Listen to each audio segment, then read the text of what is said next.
So in Tolstoy's novel, we were asked to understand what the main message was, and that is that a person should recognize that they have a responsibility to live less in the physical aspect of life, but more in a spiritual aspect.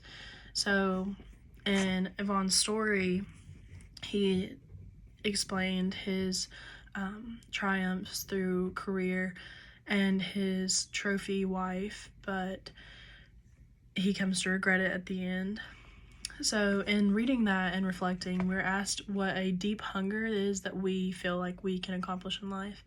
As a history and secondary education major, I'm able to teach students that are in middle school and high school and they're about to transition into their own lives and they're going to be able to make their own decisions. So, I'm going to have the ability to change and influence the lives that are going to mean so much. And I think that this is very important to me because these students have so much potential, and bettering them for society is something that I'm very excited to do. So at the beginning of the course, we're asked to choose only one vocabulary: authenticity, virtue, exemplarity, or vocation. But I like to think that each of these can influence my life in a certain way. I would like to be authentic in my relationships. I would like to have virtues like basic morals, and in my Christian life, I would like to demonstrate a life of giving through vocation. But for authenticity, in Parker Palmer's essay about explorations in true self, he says, secularism denies true self by regarding us as a raw material. Moralism, the pious partner in this odd couple, achieves the same ending by translating self into selfishness and insisting that we banish the word from our vocabulary. So, authenticity translates into that we should choose not to be selfish, we should choose to be our own selves, but in doing that, we should be selfless to others. For vocation, in Lee Hardy's piece, Work, Life, and Vocational Choice, it explains Hardy suggests that without an understanding of and belief in God's providential care for the world, we're apt to think that our occupational roles are mere accidents, and that our task is therefore to create a significant life from circumstances that are arbitrary and without intrinsic meaning.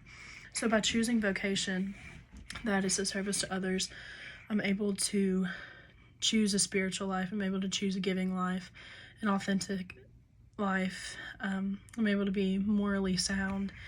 So I'm just very excited for that aspect of my life. So 3 crucial or transformative experiences during my college experience.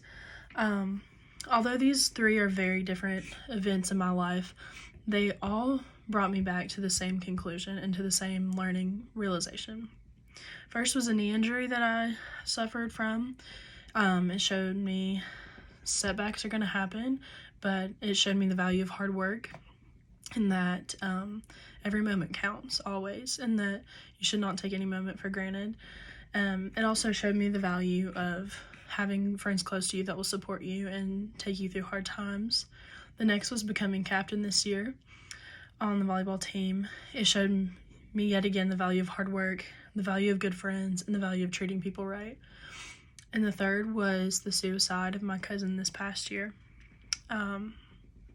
It showed me the importance of having people surrounding you yet again, and that you shouldn't seclude yourself. You should be with family and friends and be with people that support you and love you. So, some wisdom or advice that is going to guide me, that I've learned and that I've observed, is that doubt will hold you down, and bad placements are going to set you back. But if you surround yourself with good people and a spiritual life, then you'll be better. So in the end, what is a life that matters? I think that it means that we should surround ourselves with good people, we should stay close to God, and we shouldn't prioritize our material life. And finishing off with a quote from Tolstoy, he said, "And it suddenly grew clear to him that what he had been oppressing him would not leave him, was all dropping away from 2 sides, from 10 sides, from all sides. He was sorry for them, he must act so as not to hurt them, release them, and free himself from all these sufferings." We should show that it doesn't matter in the end, and that people are what matter, God is what matters, and choosing a life for ourselves.